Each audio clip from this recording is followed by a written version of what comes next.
यह आदमी एक ऐसी जवान लड़की की मदद करने का फैसला करता है जिसने अपनी माँ को खो दिया है। उसे तब यह अंदाजा भी नहीं होता कि धीरे धीरे उनके बीच ऐसा रिश्ता बन जाएगा जो उसकी जान को खतरे में डाल देगा और उसे एक मुश्किल फैसला लेने पर मजबूर कर देगा। कहानी की शुरुआत हमारे हीरो रेमी से होती है। वह एक आलीशान रेस्तरां में पियानो बजाता है जहाँ ज्यादातर अमीर लोग आते हैं, लेकिन इसके बावजूद उसे बहुत कम पैसे मिलते हैं। रेमी अंदर से बहुत दुखी रहता है क्योंकि उसे लगता है कि उसने अपनी जिंदगी यूं ही बर्बाद कर दी है। वह 30 साल का होने वाला है, लेकिन न तो वह कोई मशहूर संगीतकार बन पाया है और न ही उसे कोई पहचान मिली है। ऊपर से उसे सबके चले जाने तक पियानो बजाते रहना पड़ता है। एक रात एक कपल लगभग पूरी रात वहीं बैठा रहता है। रेमी उन्हें देखकर और भी उदास हो जाता है क्योंकि उसकी अपनी पत्नी अब उससे प्यार नहीं करती। सुबह होते होते रेमी घर पहुंचता है। वह अपनी पत्नी मार्टिना से पूछता है कि वह कहाँ जा रही है। वह ठंडे लहजे में जवाब देती है कि उसकी एक फोटोग्राफर से मुलाकात है। रेमी उसे समझाने की कोशिश करता है कि उनकी शादी अभी भी बच सकती है। वह उसे रोकना चाहता है, लेकिन मार्टिना उसकी बात अनसुनी कर देती है। रेमी हार नहीं मानता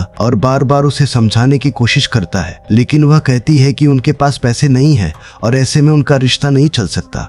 उसे ऐसे आदमी की जरूरत है जो उसे तोहफे दे सके, चाहे कभी कभार ही क्यों ना हो। वह यह भी बताती है कि उसे एक नई नौकरी मिल गई है और वह मॉडल बनने वाली है। रेमी को यह सब बिल्कुल अच्छा नहीं लगता, लेकिन मार्टिना फिर भी बिना पिछली रात के पैसे मांगे घर से चली जाती है क्योंकि वैसे भी उसे बहुत कम पैसे मिले थे। बाहर रेमी उसकी कार स्टार्ट कराने में मदद करता है।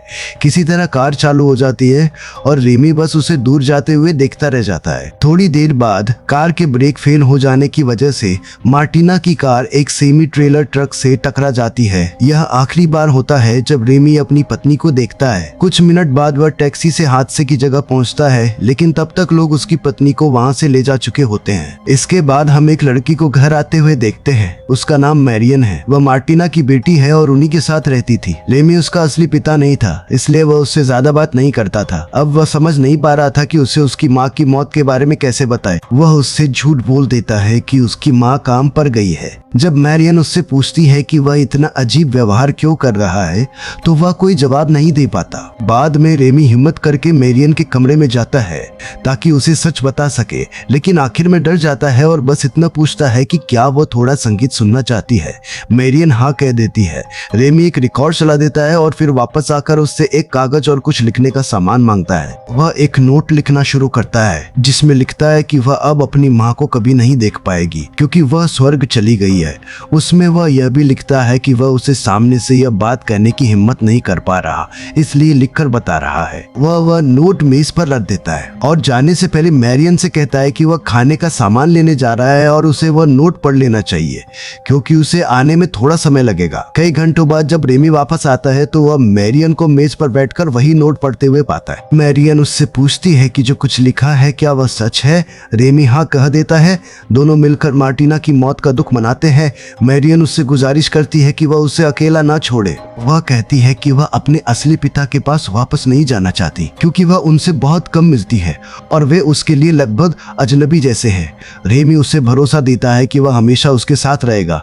उस रात रेमी मैरियन के असली पिता से मिलने जाता है। वह आदमी कहता है कि वह कोई पैसा नहीं देगा, लेकिन तभी रेमी उसे बताता है कि मार्टिना की मौत हो गई है। पहले तो उसे यकीन नहीं होता, लेकिन रेमी के चेहरे को देखकर उसे समझ आ जाता है कि वह सच कह रहा है। वह उदास हो जाता है और रेमी से कहता है कि उस पर शक करने के लिए उसे माफ कर दे। वह यह भी बताता है कि आजकल वह बहुत शराब पी रहा है। तभी रेमी उससे बीच में ही पूछता है कि अब मैरियन किसके साथ रहेगी। उसका पिता कहता है कि वह उसे अपने साथ ले जाएगा, लेकिन रेमी कहता है कि यह फैसला मैरियन को खुद करने देना चाहिए क्योंकि वह पहले ही बहुत मुश्किल दौर से गुजर रही है और अपना घर या दोस्त नहीं बदलना चाहती। लेकिन उसके पिता कहते हैं कि यह अब रेमी का मामला नहीं है क्योंकि वह उसकी बेटी नहीं है और वह कल उसे लेने आएगा। रेमी उदास मन से घर लौटता है। मैरियन दरवाजे पर उसका इंतजार कर रही होती है और उसका स्वागत करती है। वह उससे पूछती है कि क्या वह उसके लिए कुछ खाने को बनाए। रेमी मना कर देता है और कहता है कि उसे भूख नहीं है। उसकी उदासी देखकर मैरियन उसे गले लगा लेती है और कहती है कि उसे वह जगह बहुत पसंद है जहां वह रहती है और वह उसे कभी छोड़ना नहीं चाहती। उस रात दोनों सो नहीं पाते और मार्टिना को याद करके रोते रहते हैं। अगले दिन मैरियन के पिता उसे लेने आ जाते हैं। घर के अंदर रेमी उससे पूछता है कि वह मैरियन के लिए खाना कैसे बनाएगा। उसके पिता ने इस बारे में पहले नहीं सोचा था, इसलिए वह कहता है कि वह उसकी देखभाल के लिए किसी को रख लेगा। कुछ घंटों बाद मैरियन घर आती है और रेमी से नाराज हो जाती है क्योंकि उसने उसके साथ रहने का वादा किया था और अब उसके पिता उसे लेने आ गए हैं। जाते समय रेमी उसके पिता से कहता है कि वे मैरियन को उसकी दवा देना न भूले। अगले दिन वे मार्टिना के अंतिम संस्कार में जाते हैं। कुछ दिनों बाद हम देखते हैं कि रेमी बिल्कुल अकेला हो गया है और मैरियन के बारे में कुछ भी न जान पाने की वजह से बहुत उदास है। आखिरकार वह उसे फोन करने का फैसला करता है, लेकिन दूसरी तरफ से मैरियन कुछ नहीं कहती। रेमी समझ जाता है कि वह सुन रही है। वह उससे पूछता है कि वह कैसी है और बताता है कि उसे उसकी बहुत याद आती है और उसके पास उसे उसके पिता को सौंपने के अलावा कोई और रास्ता नहीं था। फिर भी मैरियन कुछ नहीं कहती। रेमी एक बार फिर कहता है कि उसे उसकी बहुत याद आती है और फोन काट देता है। जब वह वापस अपने पियानो वाले काम पर लौटता है तो वह बिल्कुल बुझा बुझा सा लगता है। उसका मन पियानो बजाने का बिल्कुल नहीं करता। उसका बॉस यह बात नोटिस कर लेता है कि रेमी ठीक से पियानो नहीं बजा रहा है। ग्राहकों की शिकायतों की वजह से बिना जरा भी देर किए उसी रात रेमी को उसकी नौकरी से निकाल दिया जाता है। रेमी एक बार फिर बिल्कुल अकेला रह जाता है और उसे लगने लगता है कि उसकी जिंदगी में सब कुछ और भी खराब होता जा रहा है। तभी अचानक दरवाजे पर दस्तक होती है। रेमी दरवाजा खोलता है तो सामने मैरियन खड़ी होती है अपना सामान लेकर। वह उसे बताती है कि वह उसी के साथ रहना चाहती है और जाने से पहले उसने अपने पिता के लिए एक नोट छोड़ दिया है। वह रेमी को गले लगाती है और कहती है कि वह नहीं चाहती कि वह यह घर छोड़कर जाए। वह कहती है कि बाद में वे मिलकर उसके पिता को समझा लेंगे, लेकिन तभी कुछ ही मिनटों में उसके पिता वहां पहुंच जाते हैं। वे अंदर आते ही गुस्से में पूछते हैं कि उनकी बेटी कहाँ है। रेमी कहता है कि वह अपने कमरे में आराम कर रही है। जब उसके पिता कमरे में जाते हैं और उससे बाहर आने के लिए कहते हैं तो मैरियन साफ कह देती है कि यह उसका घर है और वह कहीं नहीं जाएगी। वह यह भी कहती है कि अगर वे उसे जबरदस्ती ले भी गए तो वह फिर से किसी न किसी तरह वापस आ जाएगी। उसके पिता हैरान होकर बाहर आ जाते हैं। तब रेमी उनसे कहता है कि मैरियन यहाँ उसके साथ ज्यादा खुश रहेगी। यह सुनते ही उसके पिता गुस्से में रेमी को मार देते हैं और दोनों के बीच हाथापाई हो जाती है। थोड़ी देर बाद दोनों रुक जाते हैं और मैरियन दोनों के जख्मों पर मरहम लगाती है। आखिरकार उसके पिता हार मान लेते हैं और निराश होकर चले जाते हैं। अंदर आकर रेमी मैरियन से पूछता है कि वह वापस क्यों आई। वह कहती है कि वह उसके बारे में सोचना बंद ही नहीं कर पा रही थी और अब वे दोनों मिलकर सब कुछ ठीक कर लेंगे। वह यह भी बताती है कि वह खर्चों में मदद करेगी और रेमी बच्चों को पियानो सिखा सकता है। कुछ दिनों बाद हम देखते हैं कि रेमी ने उसकी बात मान ली है और अब वह पियानो सिखाने लगा है। हम दोनों को साथ में हंसते मजाक करते हुए भी देखते हैं। एक दिन मैरियन आकर उसे बताती है कि उसने अच्छी खासी कमाई कर ली है। वह बच्चों की देखभाल का काम कर रही होती है, लेकिन रेमी उससे कहता है कि उसे इतना ज्यादा काम नहीं करना चाहिए क्योंकि उसने देखा है कि वह देर से घर आती है और उसे ठीक से आराम भी नहीं मिल पाता। मैरियन उसकी बात मान लेती है, गुड नाइट कहती है और सोने चली जाती है। रेमी को लगता है कि मैरियन के साथ कुछ ठीक नहीं है, इसलिए वह उसे फोन करता है। तब मैरियन मान लेती है कि उसके मन में उसके लिए भावनाएं आ गई हैं और यही बात उसे परेशान कर रही है। रेमी उससे कहता है कि यह सामान्य है क्योंकि इतने सालों बाद उसे उससे लगाव हो गया है, लेकिन मैरियन कहती है कि उसने पहले कभी किसी के लिए ऐसा महसूस नहीं किया। रेमी कहता है कि यह बस एक गलतफहमी है और यह थोड़े समय में अपने आप ठीक हो जाएगी। तब मैरियन उससे पूछती है कि क्या उसके मन में भी उसके लिए कुछ है। रेमी कह देता है कि उसे कुछ भी महसूस नहीं होता, लेकिन मैरियन उसके चेहरे को देखकर समझ जाती है कि वह झूठ बोल रहा है। वह गुस्से में कमरे से बाहर चली जाती है। अगले दिन मैरियन रेमी से कहती है कि उसने पूरी रात उसके बारे में और अपनी भावनाओं के बारे में सोचते हुए बिताई है। वो कहती है कि वह अपना पूरा जीवन उसके साथ बिताना चाहती है। रेमी बस इतना कहता है कि उसके लिए ऐसा महसूस करना ठीक नहीं है और उसे अपना मन शांत रखना चाहिए। अगले दिन रेमी अपने दोस्त के साथ संगीत बजाने चला जाता है, लेकिन उसी रात जब वह घर लौटता है तो वह मैरियन को अपने कमरे में पाता है। वह थोड़ा असहज हो जाता है और कहता है कि वह लिविंग रूम में सोएगा। इस पर मैरियन नाराज होकर पूछती है कि वह उसे अलग नजर से क्यों नहीं देख सकता। रेमी उसके पास जाता है और कहता है कि वह इन सब बातों को लेकर बेकार की कल्पनाएं न करे। वह उससे पूछता है कि वह इस रिश्ते से क्या चाहती है। मैरियन कहती है कि उसे खुद भी ठीक से नहीं पता। फिर वह सीधे उससे कहती है कि वे दोनों एक दूसरे से मिल सकते हैं। यह सुनकर रेमी घबरा जाता है और थोड़ा गुस्सा भी हो जाता है। वह साफ कह देता है कि ऐसा कभी नहीं होगा। मैरियन उससे कहती है कि वह इस बारे में कम से कम एक बार सोच कर तो देखे, लेकिन रेमी कहता है कि उसे इसमें कोई दिलचस्पी नहीं है। वह यह भी कहता है कि अगर होती भी तो वह उससे इस तरह बात नहीं कर पाता। उस रात रेमी बैठक में ही सो जाता है। बाद में हम देखते हैं कि मैरियन रेमी के बारे में सोचना बंद ही नहीं कर पा रही है। एक रात वह जाकर उसके बगल में लेट जाती है, लेकिन कहती है कि जब तक वह खुद नहीं चाहेगा वह कुछ नहीं करेगी। रेमी थोड़ा दूर हो जाता है और उसे सख्ती से अपने कमरे में वापस जाने को कहता है, लेकिन मैरियन कहती है कि वह इस नए एहसास को उसी के साथ जीना चाहती है। वह बताती है कि वह पहले भी रात में चुपचाप उसकी और उसकी माँ मार्टिना की बातें सुनती थी, इसलिए वह खुद को इसके लिए तैयार मानती है। वह सीधे उससे चुंबन मांगती है। रेमी गुस्से में कहता है कि अब उसे अपने कमरे में वापस जाना चाहिए। मैरियन भी गुस्से में कहती है कि वही उसकी जिंदगी में एकमात्र इंसान है। वह कहती है कि वह अपनी पूरी जिंदगी दांव पर लगाने को तैयार है और अगर रेमी ने उसका प्यार ठुकरा दिया तो वह उसके लिए कुछ भी कर सकती है। कुछ दिनों बाद हम देखते हैं कि मैरियन के पिता ने उसे क्रिसमस पर मिलने के लिए बुलाया है। रेमी उसे स्टेशन तक छोड़ने जाता है। ताने से पहले मैरियन उससे कहती है कि वह उससे मिलना चाहती थी, लेकिन जब वह संभव नहीं है तो कम से कम उसे एक चुंबन दे दे। रेमी मान जाता है। अगले दिन हम देखते हैं कि रेमी किराया नहीं दे पाया है और मकान मालिक उसे घर से निकाल देता है। उसका दोस्त उसका सामान समेटने में उसकी मदद करता है। उसका एक और दोस्त उसे तब तक अपने साथ रहने का ऑफर देता है जब तक उसकी हालत थोड़ी ठीक नहीं हो जाती। कुछ दिनों बाद सब लोग क्रिसमस डिनर पर होते हैं और मैरियन रेमी को फोन करती है। वह पूछती है कि वह ठीक है या नहीं।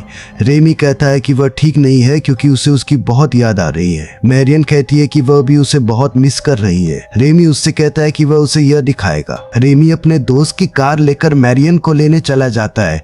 वह उसे फोन करता है। मैरियन बालकनी में आकर उसे देखती है, फिर नीचे आती है और उसे चूम लेती है। रेमी उसे किसी कॉफी शॉप में ले जाना चाहता था, लेकिन मैरियन कहती है कि होटल ज्यादा ठीक रहेगा क्योंकि वह उसके साथ थोड़ा वक्त बिताना चाहती है। जब वे वहां पहुंचते हैं तो रेमी बहुत घबराया हुआ होता है। दोनों थोड़ी देर बातें करते हैं और मैरियन उसे कुछ पैसे दे देती है ताकि उसके पिता को शक न हो कि वह इतनी देर कहाँ थी। वह थोड़ी देर बाद घर वापस चली जाती है और तय होता है कि वह बाद में फिर रेमी से मिलेगी। उसी रात मैरियन रेमी के कमरे में जाती है और उसे गहरी नींद में सोता हुआ पाती है। वह अपने कपड़े एक तरफ रख देती है। तभी रेमी की नींद खुल जाती है और दोनों अपने जज्बातों में बह जाते हैं। उसके बाद घर लौटकर अपराध बोध से भरा हुआ रेमी अपनी दिवंगत पत्नी से माफी मांगता है। वह उससे कहता है कि उसका सामना मैरियन से हुआ और अपनी कमजोरी के लिए उससे माफी मांगता है। कुछ दिनों बाद हम देखते हैं कि रेमी मैरियन को स्टेशन से लेने जाता है और उसे उनके नए घर ले आता है जो एक सुनसान सा मकान होता है। वहाँ वह उसे उसका कमरा दिखाता है। उसी दोपहर रेमी उससे बात करता है और उससे गुजारिश करता है कि उनके बीच जो कुछ भी हुआ वह उसे भूल जाए। मैरियन मान जाती है क्योंकि वह वैसे भी हमेशा उसके साथ रहना चाहती थी। रेमी उससे यह भी कहता है कि उसकी जिंदगी अब भी सामान्य तरीके से चलनी चाहिए। वह चाहता है कि उसके दोस्त हों, शायद कोई बॉयफ्रेंड भी। लेकिन मैरियन को यह बात बिल्कुल अच्छी नहीं लगती। उसे लगता है कि उसे ठुकरा दिया गया है और वह अंदर से बहुत आहत हो जाती है। इसी वजह से वह रेमी से नाराज रहने लगती है। कुछ समय बाद हम देखते हैं कि रेमी फिर से पियानो बजाने लगा है और उसकी हालत थोड़ी बेहतर हो जाती है। लेकिन एक रात जब वह घर लौटता है तो देखता है कि मैरियन बहुत सारे अनजान दोस्तों को घर ले आई है सिर्फ उसे चिढ़ाने के लिए। रेमी बिना कुछ कहे वहाँ से निकल जाता है और अपने कमरे में चला जाता है। कमरे की हालत देखकर उसे और भी गुस्सा आता है, इसलिए वह अपने दोस्त के घर जाकर थोड़ी देर खेलने का सोचता है। लेकिन उसका दोस्त बहुत थका हुआ होता है, इसलिए वह सोने का बहाना बनाकर वापस घर आ जाता है। जब वह लौटता है तो ड्राइववे में उसे एक मोटरसाइकिल खड़ी दिखती है और एक लड़का वहां से निकलता हुआ मिलता है। वह उस लड़के को नजरअंदाज करके मैरियन को ढूंढने जाता है, लेकिन फिर उसे समझ आ जाता है कि उसके और उस अजनबी के बीच क्या हुआ होगा, इसलिए वह चुपचाप आराम करने का फैसला करता है। सुबह मैरियन उसे गुड मॉर्निंग कहती है। जब रेमी ऊपर जाता है और कमरे की हालत देखता है तो उसे सब कुछ साफ समझ आ जाता है कि रात में क्या हुआ था। मैरियन इसके लिए रेमी को ही दोष देती है और कहती है कि उसी ने तो उसे बॉयफ्रेंड बनाने के लिए कहा था।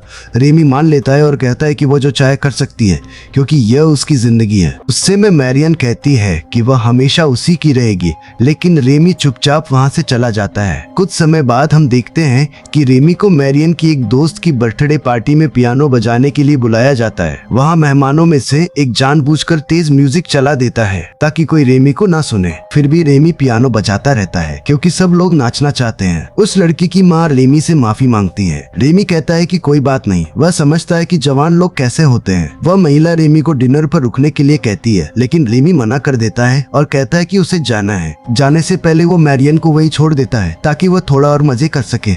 वह उस लड़की की माँ से कहता है कि वह मैरियन का ध्यान रखे और उसे बहुत देर से घर न भेजे। लेकिन अगली सुबह मैरियन एक लड़के की कार में आती है। रेमी पूरी रात सो नहीं पाया था और बस उसे आते हुए देखता रहता है। मैरियन उससे पूछती है कि क्या वह उसके देर से आने पर नाराज है। रेमी कहता है कि नहीं, वह नाराज नहीं है। नाश्ते के वक्त रेमी उसकी कमर में हाथ डालकर कहता है कि वह हीरो बनने से थक गया है। मैरियन कहती है कि वह उससे प्यार करती है और उसका सारा दर्द दूर कर देगी। तभी हम देखते हैं कि मैरियन के पिता उसे लेने आ जाते हैं। रेमी बाहर जाता है और उन्हें देखकर चौंक जाता है।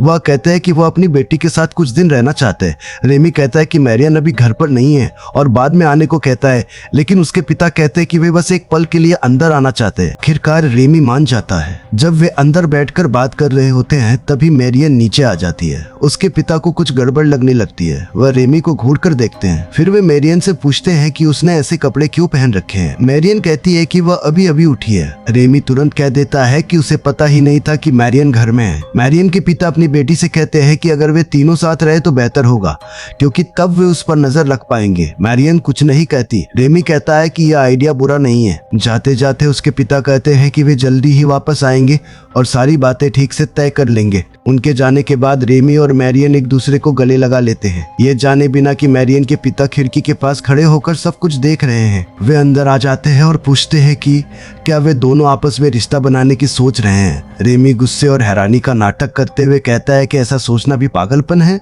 आखिर में उसके पिता दोनों से माफी मांगते हैं और मैरियन से कहते हैं कि वह कभी अच्छे पिता नहीं रहे। शराब पीने की आदत की वजह से धीरे धीरे उनके बीच दूरी आ जाती है और आखिरकार रेमी फिर से अकेला पड़ जाता है।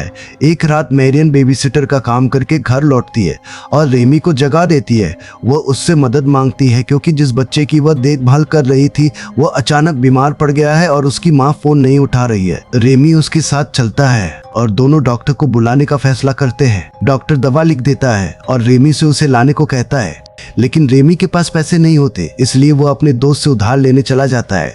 दोस्त घर पर नहीं होता, लेकिन उसकी पत्नी फिर भी उसे पैसे दे देती है। थोड़ी देर बाद शार्लोट वहां पहुंचती है, वही औरत जिसने मैरियन को बेबीसिटर के काम पर रखा था। मैरियन और रेमी बच्चे को दवा दे देते हैं और शार्लोट इसके लिए उनका शुक्रिया अदा करती है। फिर वह मैरियन को भी धन्यवाद देती है और उसकी अच्छी देखभाल के लिए उसे अच्छी खासी रकम देती है। घर लौटते समय मैरियन और रेमी के बीच थोड़ी बहस हो जाती है, क्योंकि मैरियन ने नोटिस किया था कि शार्लोट रेमी में दिलचस्पी ले रही है। रेमी उसे समझाता है कि ऐसा कुछ नहीं है। अगले दिन रेमी शार्लोट के घर जाता है और पूछता है कि उसकी बेटी अब ठीक है या नहीं। शार्लोट कहती है कि वह ठीक है और उसे अंदर आने के लिए भी कहती है, लेकिन रेमी बताता है कि वह बस यूं ही उधर से गुजर रहा था। शार्लोट उसके आने के लिए धन्यवाद कहती है। रेमी उससे कहता है कि अगर कभी किसी मदद की जरूरत हो तो बेझिझक बता दे। शार्लोट उसे चाय के लिए रुकने को कहती है और रेमी थोड़ी हिचक के बाद मान जाता है।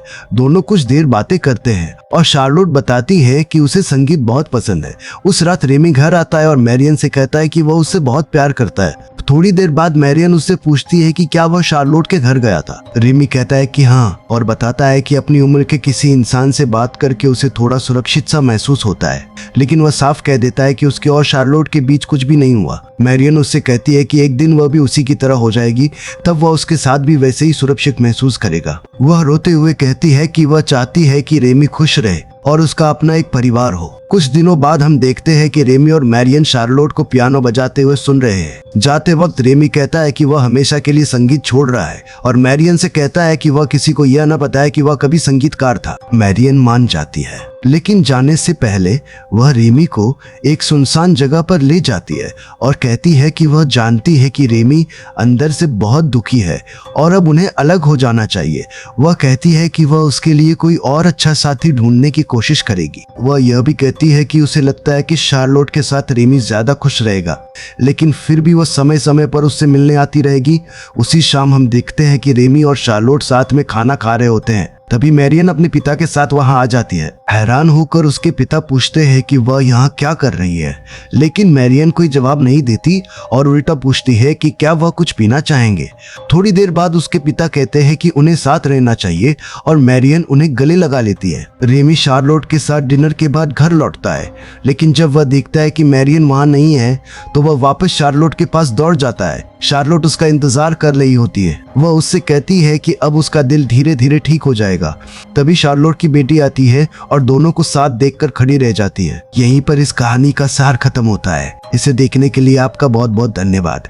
सब्सक्राइब करना और नोटिफिकेशन ऑन करना मत भूलिए और मुझे कमेंट में जरूर बताइए कि आपको यह सार कैसा लगा और आगे आप किन फिल्मों की कहानी सुनना चाहते हैं।